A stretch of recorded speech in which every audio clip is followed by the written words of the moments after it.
오늘 성경 본문의 말씀은 아주 유명한 말씀이죠. 이 마태복음 13장은 제가 아마 그 전에 말씀을 드렸죠. 예수님께서 우리에게 말씀하신 예수님의 계시록이라고요. 마태복음 13장, 마태복음 24장, 그리고 25장, 누가복음에는 그 17장 말씀의 한 부분, 그리고 21장, 이렇게 그 사복음서에 예수님께서 주신 계시록입니다. 이 말씀이 감추어져 있는 말씀들이 있어요. 그 다니엘서 12장에도 보게 되면 하나님께서 다니엘에게 주신 그 말씀의 내용에 대해서 임봉하라, 깨닫지 못함이니라 이렇게 말씀을 하시는 그 이유는 뭐냐면 그 깨달음이라고 하는 그것이 그 보편적인 깨달음이 아니고 보편적인 깨달음을 의미하는 겁니다. 그 말씀을 사람들이 읽고 들어도 깨달을 수가 없어요. 왜냐하면 그 말씀을 주신 그 시대가 아직 오지 않았기 때문에. 그러니까 부분적으로는 이해가 되지만 온전히 이해가 될 수가 없는 그런 말씀들이 있습니다. 그것에 대한 대표적인 것이 계시록이에요. 우리의 그 신앙 선배였던 그 많은 분들이 있어요. 아주 올라가면은 가까이 가다 보면은 요한 웨슬리 그분도 계시고, 그 다음에 조지 위필드라는 분도 계시고, 마틴 루터, 쥐빙글리, 그 다음에 존 후스, 위클리프, 아주 유명한 그런 분들이 있지만, 그런 분들이 지금 계시록을 우리만큼 이해할 수가 없는 거예요. 왜냐하면 지금 이 시대가 그 계시록에서 제시하신 그때와 더 가까워졌기 때문에 그분들보다 우리가 이 계시록에 대한 이해가 더 많은 겁니다. 그게 당연해요. 우리가 그분들보다 기도를 많이 하고 더 신실하고 성령님과의 그 친밀함이 더 깊기 때문에 그런 게 아니에요. 시대가 가까워졌기 때문에 더 많은 징조들이 보여지고 있기 때문에 더 이해가 깊은 것 뿐입니다. 바로 이 마태복음 13장 역시 그때보다 더 온전하게 해석이 될 수 있게 되었어요. 오늘 본문의 말씀은 44절, 그리고 45절, 46절, 이 말씀을, 그 다음에 이제 47절 말씀, 48절 말씀, 이렇게 이 본문의 이 말씀들이 우리에게 제시하고 있는 그것은 몇 가지가 있는데, 그 중에 두 가지가 무엇이냐면, 첫 번째는 뭐냐면, 천국은 모든 사람에게 제시되고 있지만, 결국엔 모든 사람이 선택하지는 않는다라는 것입니다. 그리고 두 번째는 그 천국을 소유했을지라도 그 천국을 소유하기에 합당치 못할 때에는 그것을 뺏긴다라고 하는 것입니다. 천국은 마치 믿음으로 인하여서 구원이 거저 주신 바 됐어요. 은혜로 값없이 주신 바 됨이니라. 그 로마서 이게 3장에 있는 말씀과 같이 은혜로 믿음으로 값없이 구원을 받았지만 그 구원을 지키는 것은 다른 얘기예요. 현대교회의 미혹 중에 아주 너무나도 강력하고 가장 그 슬픈 미혹이 있다면 바로 그것입니다. 한 번 구원은 영원하다고 하는 그런 거예요. 그렇지 않습니다. 우리 맑은 교회 우리 성도들은 다 알고 있어요. 그것이 거짓말이라는 것에 대해서. 그것에 대해서도 오늘 말씀을 다시 한번 드릴 겁니다. 자, 앞서 말씀드린 것처럼 천국은 모든 사람들에게 제시되어 있지만 모든 사람이 선택하지는 않는다라고 하는 그것.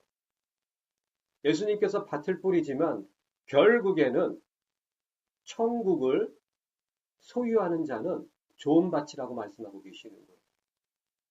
자, 그 돌밭에 뿌린 사람들은 그 말씀을 기뻐하며 받았다고 그랬어요. 이것을 구원과 연결시키면 예수 그리스도를 기뻐하며 믿었어요. 하지만 환난과 어려움이 닥치니까 그 말씀을 버리고 떠났다고 나와 있어요. 결국 구원을 버리는 거예요. 그리고 가시밭도 마찬가지예요. 결국엔 열매를 맺지 못하는 거예요.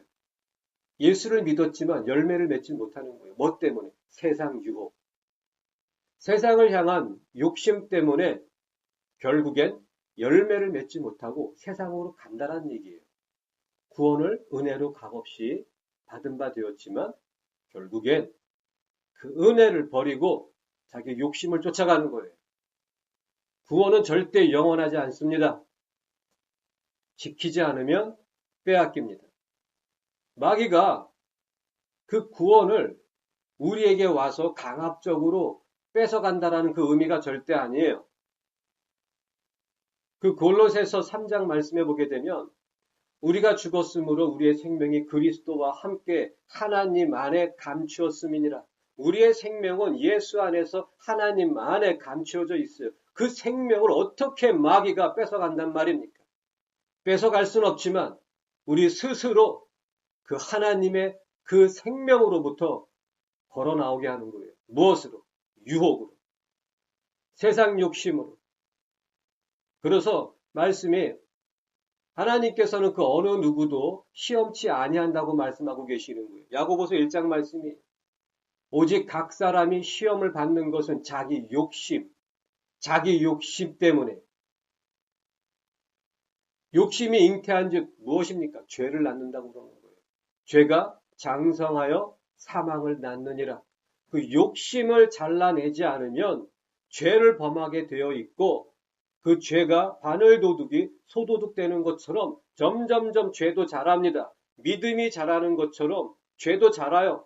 죄가 자란다는 것은 무엇입니까? 바늘도둑이 소도둑 되는 게 무엇입니까? 이 안에 죄성이 더 담대해지고 그 죄성이 더 악해지고 그 죄성이 더욱더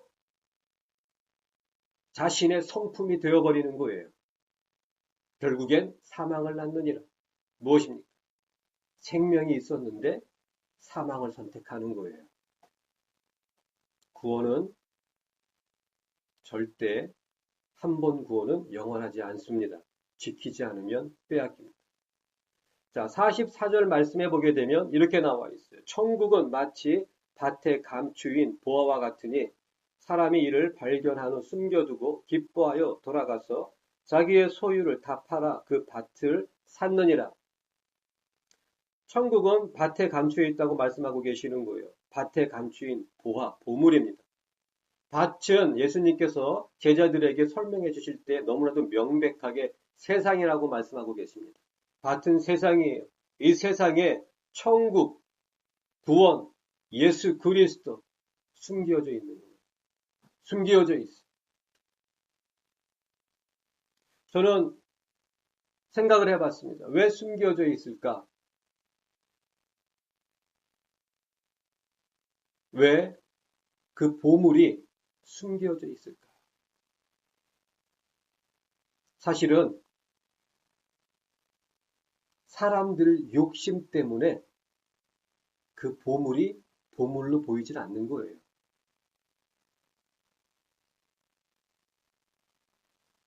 세상 욕심 때문에 그 보물은 감추어져 버린 거예요. 지금 이 성경 말씀, 성경책 너무나도 흔합니다. 아무 교회나 들어갔을 때 성경책이 그냥 수십 권 깔려 있어요. 너덜너덜한 성경책도 있고요. 그냥 가져가라고 그래도 가져가지도 않습니다. 그런 것이 지금 성경책이에요. 이 성경책 한 권 때문에 이 성경책 한 권을 우리들이 읽을 수 있게끔 만들기 위해서 생명을 바친 사람들이 얼마나 많은지 아십니까? 성경 때문에 죽은 사람이 얼마나 많은지 아십니까? 수천만 명입니다. 수천만 명이 성경을 읽다가 죽임을 당했고 수천만 명이 이 성경을 지키기 위해서 죽임을 당했고 수천만 명이 이 성경을 전하기 위해서 죽임을 당했고 그 당대의 최고의 석학과 그리고 성공과 그 미래가 보장되었던 그들이 이 성경을 영어로 일반 사람들이 읽을 수 있는 언어로 번역하기 위해서 자신들의 목숨을 바쳤다는 것을 우리는 기억해야만 합니다. 그것이 성경이에요. 그런데 이 성경은 그 당시의 그 가치와 지금의 가치를 비교해 보면 이것은 그냥 종이 쪼가리에 불과할 뿐입니다. 그것이 지금 이 시대의 현실이에요. 이 성경책 한 권을 그저 종이 쪼가리로밖에 여기지 않는 사람들이 얼마나 많습니까? 각 그 예수를 믿는다고 하는 그 가정에 가서도 보면 성경책 한 5, 6권은 다 꽂혀 있을 거예요. 먼지가 수북히 쌓여 있어요. 그냥 책일 뿐입니다. 진리가 아니고 책일 뿐이에요. 심지어는 예수를 믿는다고 하는 그들에게도 천국은 감추어져 있는 것입니다. 왜냐하면 진리에 관심이 없기 때문에. 그러면 왜 예수를 믿을까? 예수의 이름으로 문제 해결을 좀 받을까? 예수의 이름으로 복을 받기 위해서 그러한 자들에게 이 성경과 이 진리와 천국은 감추어져 있습니다. 욕심 때문에 보이질 않는 거예요. 눈이 가리워져 보지 못하며 마음이 어두워져 깨닫지 못함이니란 그 이사야의 고백과 같이 현대교회의 그 교인들은 그 욕심과 자기의 그 욕심 때문에 진리를 원하는 것이 아니고 예수의 이름만 원해요. 예수의 이름으로만 기도하고 예수의 이름으로만 간절히 매달리는 그것만 원하는 것입니다. 그 의미는 무엇입니까? 축복만 원하는 거예요. 예수 그리스도의 피만 원하는 거예요. 좀 심하게 말씀을 드리면 현대교회 그 교인들의 대부분은 다 흡혈귀 같아요. 예수의 피만 원해요. 뛰어가다가 넘어지니까 이 무릎팍이 깨져가지고 상처가 났어요. 그러면은 이렇게 옛날에는 빨간 약을 바르지 않습니까? 똑같아요. 나가서 죄 짓고 와가지고서는 더러운 짓 하고 들어와서는 예수님 앞에 예수의 피로 씻음 받았습니다. 용서함 받았습니다. 예수의 피만 원하는 그러한 섞인 믿음을 가진 염소들이 천국에게 들어간다고요? 천국을 발견할 수 있다고요? 말도 안 되는 소리입니다. 어린 반푼어치도 없어요. 천국은 감추어져 있어요. 그래서 이 44절 말씀에 보게 되면 사람이 이를 발견한 후 이렇게 나와 있어요. 이 발견하다가 헬라어로 보면은 휴리스코인데 이 휴리스코란 단어를 아주 철저하게 이해를 해야만 합니다. 이 사람이 길을 가다가 우연히 밭에 감추어진 보물을 발견했다. 그게 아니에요. 그렇다면 누구나 다 발견할 수 있게요. 그럼 이 사람은 재수가 좋아가지고 그 보물을 발견한 거 아닙니까? 그럼 예수를 믿는 게 재수가 좋아서 예수를 믿는 겁니까? 절대 그게 아니에요. 그 길을 수많은 사람들이 지나쳤지만 오직 그 사람만이 그 보물을 발견했어요. 그때 쓰는 단어가 바로 이 휴리스코입니다. 휴리스코는 뭐냐면 무엇을 발견하는데 어쩌다가 재수가 좋아서 그것이 눈에 띄었다. 그런 의미가 아닙니다. 눈에 띄었다가 아니라 말 그대로 발견하다. 찾으려고 관찰하고 찾다가 결국엔 찾게 되는 것, 그것이 휴리스코예요. 마태복음 7장에 보게 되면 구하라 구할 것이요 찾으라 그리하면 찾을 것이요. 거기에서 찾으라 찾을 것이요 찾을 것이요 그 말씀이 바로 휴리스코예요. 그 휴리스코 찾게 될 것이다. 찾게 될 것이다. 그 앞에 있는 말씀이 무엇입니까? 찾으라예요. 찾으라 그 헬라어가 제테오입니다. 제테오는 어떻게 찾는 거냐면 아주 열정적으로 찾는 것을 제테오라고 합니다. 일반적으로 찾고 구하는 것은 에로타오라고 그래요. 의미가 다른 거예요. 이 제테오는 힘을 다해서 열심을 다해서 열정을 다해서 그것을 찾는 것, 그것이 제테오. 그렇게 찾을 때에 찾을 것이다. 휴리스코. 그 말씀이에요. 요한복음 7장에도 보게 되면 이런 말씀이 있어요. 너희들이 나를 찾아도 만나지 못할 것이다. 너희들이 나를 찾아도 만나지 못할 것이다. 이 구절에도 아주 깊은 의미가 있어요. 나중에 기회가 되면 또 이 말씀을 전할 거예요. 여기에서도 너희가 나를 찾아도 제테오입니다. 힘을 다해서 열심을 다해서 나를 찾을지라도 만나지 못할 것이다. 여기 만나지 못할 것이다. 이 말씀이 헬라어가 뭐냐면 같은 단어입니다. 휴리스코. 결국 만나지 못할 것이라는 것보다 나를 찾아도 너희들은 나를 발견하지 못할 것이다. 그들 누구에게 말씀 주시는 거냐면 그 바리새인들에게 말씀하고 계시는 거예요. 너희들이 힘을 다하고 열심을 다해서 나를 찾지만 나를 발견하지 못할 것이다. 왜? 너희들은 나를 왜 찾는데? 그게 중요한 거예요. 너희들이 지금 나를 찾는 그 이유가 뭔데? 그 이유가 진리와 다르다면 어느 누구도 예수 그리스도를 찾을 수 없다고 말씀하고 계시는 거예요. 욕심으로 예수를 찾는 자, 사업 성공을 위해서, 문제 해결을 위해서, 자녀들의 편안하고 부유한 미래를 위해서 예수를 찾는 자는 죽었다 깨어나도 예수를 만날 수 없고 천국을 발견할 수 없습니다. 그게 진리예요. 바로 이 44절에 있는 그 말씀이 바로 그 의미예요. 이 사람은 알 수는 없지만 무언가 그 길을 다니면서 그 장소를 다니면서 무언가를 찾고 있던 사람이에요. 이 말씀을 묵상할 때에 저는 이 말씀이 바로 마태복음 11장에 있는 말씀과 연결이 되었어요. 수고하고 무거운 짐진 자들아 다 내게로 오라. 내가 너희를 쉬게 하리라. 보통 수고하고 무거운 짐진 자들 이렇게 얘기하면은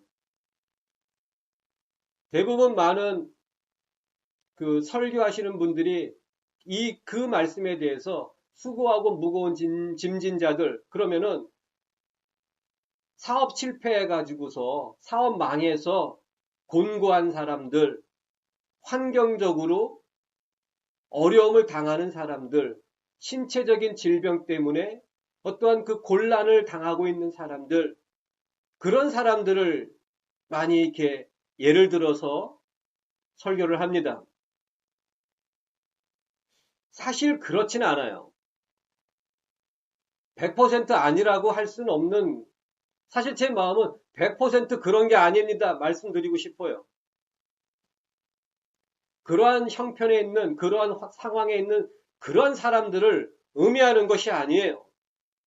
여기에서 수고하고 짐진 자들아, 그런 사람들이 예수님께서 말씀하신 그들이 어떠한 사람들이냐면 바로 휴리스코, 세상에서 진정한 이 세상을 사는 그 삶의 이유는 무엇일까? 그것을 찾는 사람들이에요. 궁핍한 사람이나 부유한 사람이나 신체적인 질병이 있는 사람이나 아니면 건강한 사람이나 이 세상을 사는 이것이 저렇게 그냥 일반적으로 살아가는 그것이 아닐 텐데 그저 성공을 위해서만 돈을 위해서 사는 것이 진정한 삶의 의미가 아닐 텐데 진정한 그 삶의 행복이란 무엇일까? 그리고 이 세상에서의 진정한 진리는 무엇일까? 이 마귀가 새로 세워놓은 이 세상적인 가치관과 세상적인 성공을 위해서 살기에는 그러한 모든 것들이 너무나 무겁고 수고라고 생각하는 사람들. 그 수고라는 그 단어가 이 수고 이렇게 하니까는 그냥 막 힘을 쓰고 막 노동하고 막 그런 의미처럼 들리는데 그런 의미가 아니에요. 맞지 않는 거예요. 그 성품이 세상적인 가치관과 맞지 않기 때문에 수고를 해야만이 되는 이 세상을 살기 위해서 정말 수고를 해야만이 되는 그런 마음의 성품을 가진 자들. 그들은 찾는 거예요. 무엇을? 진정한 삶의 의미는 무엇일까? 그것이 바로 좋은 밭인 거예요. 착하고 좋은 마음인 거예요. 세상 성공이 목적인 사람들은 그 목적을 이루기 위해서 수단과 방법을 가리지 않습니다. 윤리, 도덕 다 필요 없어요. 그러니 진리가 필요 있겠습니까? 진리는 거추장스러운 걸림돌일 뿐입니다. 필요 없어요. 이 세상에서 성공하고 돈을 벌기 위해서 필요한 게 무엇이겠습니까? 거짓말, 뒤통수 치기, 문서 위조하기, 그리고 뭐든지 다 더 잔인하게, 그리고 잔인하게 아주 부지런하게. 무서운 사람이죠. 이런 사람을 어떻게 당해냅니까? 굉장히 부지런해요. 머리도 좋아요.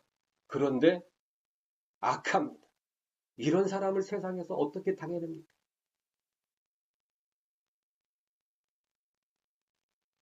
여기서 천국을 발견한 사람은 이 세상에 맞지 않는 거예요.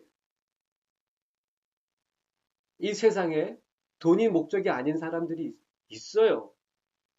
지금 이 시대에는 참 찾기 힘들지만 과거에는 삶의 행복이 성공과 돈이 아니었어요. 그런 때가 있지 않았습니까? 뭔가 의미를 이룰 수 있는 그것이 행복이었던 때가 있었지 않습니까? 지금은 돈이 최고예요. 교회나 세상이나 똑같이 왕으로 군림한 단어가 있지 않습니까? 무엇입니까? 성공이에요. 성공. 조엘 오스틴의 그 설교와 책을 보십시오. 그 모든 것들에 대한 포커스가 무엇입니까? 성공이에요. 노만 빈센트 필의 그 책을 보게 되면 적극적인 사고, 그 모든 것의 그 초점이 무엇입니까? 성공이에요. 행복은 성공이에요. 릭 워렌, 목적에 이끄는 삶, 그가 말하는 목적이 무엇입니까? 교회 성장, 성공이에요. 그들이 주장하고 그들이 말하고 그들이 설교하는 그 내용과 세상에서 부르짖고 있는 그 내용과 다른 게 무엇이 있습니까? 단 한 개도 없어요. 똑같아요. 그렇기 때문에 그들은 거짓 선지자들입니다. 거짓 교사들입니다. 마귀들인 거예요. 그런데 너무나 머리가 좋아요. 굉장히 부지런합니다. 근데 마귀인 거예요. 그들을 어떻게 당해냅니까? 수천 명, 수만 명, 수십만 명이 그들을 지금 따라가고 있는 거예요. 그런 자들에게 천국은 비밀입니다. 왜냐하면 그들은 천국을 원하는 게 아니기 때문에 눈앞에 천국이 있어도 보이질 않아요. 그들이 부르짖고 그들이 원하는 건 천국이 아니라 행복입니다. 무슨 행복입니까? 세상의 성공. 한마디로 한 단어로 하면 무엇입니까? 돈. 그들이 원하는 건 돈이에요. 돈이 있어야 부부가 행복하고 돈이 있어야 가정이 행복하고 돈이 있어야 우리의 인생이 행복하다라는 것입니다. 돈이 그들의 하나님인 거예요. 돈이 다 해줄 수 있는 것들입니다. 그들이 원하는 것들은 돈이면 다 되는 것들. 그렇기 때문에 그들의 하나님은 돈인 거예요. 천국은 돈으로도 살 수가 없어요. 힘으로도 들어갈 수가 없어요. 잘생겨도 들어갈 수가 없어요. 오직 예수로만이 천국을 들어갈 수 있습니다. 돈으로 안 되는 거예요. 그렇기 때문에 돈으로 되는 것들을 구하는 사람들에게 천국은 비밀입니다. 휴리스코.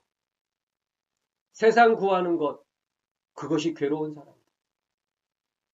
세상적인 성공으로 사는 그 가치관이 자기와 맞지 않아서 뭔가 참된 것을 찾는 사람들. 그러한 사람들에게는 이 천국이 보이기 시작하는 거예요. 그것을 발견했던 그 사람은 어떻게 합니까? 자기의 소유를 다 팔아서 그 밭을 샀느니라. 세상적인 가치관을 쫓지 아니하고 참 가치관을 찾던 사람이 예수를 딱 만났을 때에는 주저함이 없는 거예요. 예수야말로 진짜구나. 이 성경이야말로 진정하고 유일한 진리구나. 자신의 모든 소유를 다 포기하는 거예요. 무엇을 위해서? 예수를 선택하기 위해서. 바울 사도를 보시기 바랍니다. 내게 있던 모든 것을 잃어버리고 배설물로 여김은 그리스도를 얻고 그 안에서 발견되려 함이니라. 이렇게 되는 거예요. 바로 이 사람은 참 진리를, 뭔가 참된 것을 찾고자 했던 그 사람이 예수를 만났을 때에 그는 그 모든 것들을 다 포기하는 거예요. 예수를 얻기 위해서, 예수의 발자취를 따라가기 위해서. 이게 바로 구원받는 믿음입니다.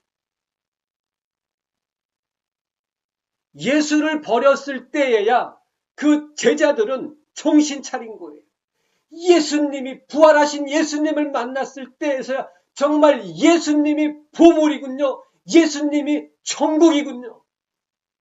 그리고 나서 회개가 되어짐으로 그들의 모든 삶을 오직 예수만을 위해서 다 포기하고 다 버리게 되는 것입니다. 너무나 멋있지 않습니까? 이게 바로 예수를 믿는 멋인 거예요.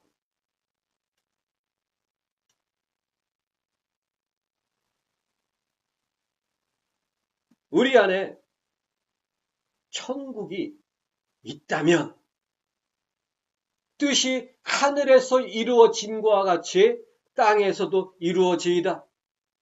정말 우리 안에, 내 안에 천국이 있다면 나의 뜻이 이루어지는 것이 아니고 하늘의 뜻, 하나님 아버지의 뜻, 진리가 이루어지게 되어 있고 그것을 원하게 되어 있고 그것으로 기뻐하게 되어 있는 것입니다. 그렇기 때문에 천국이 있는 사람은, 예수가 있는 사람은 항상 기뻐하게 되어 있는 거예요. 눈물 날 일이 있어도, 정말 눈물 쏟을 일이 있어도 결국에는 예수로, 천국으로, 하늘 소망으로 말미암아 기뻐하게 되어 있는 거예요.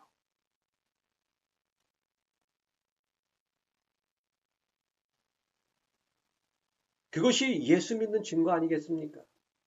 그것이 예수 믿는 기쁨 아니겠습니까? 그것이 예수 믿는 멋 아니겠습니까?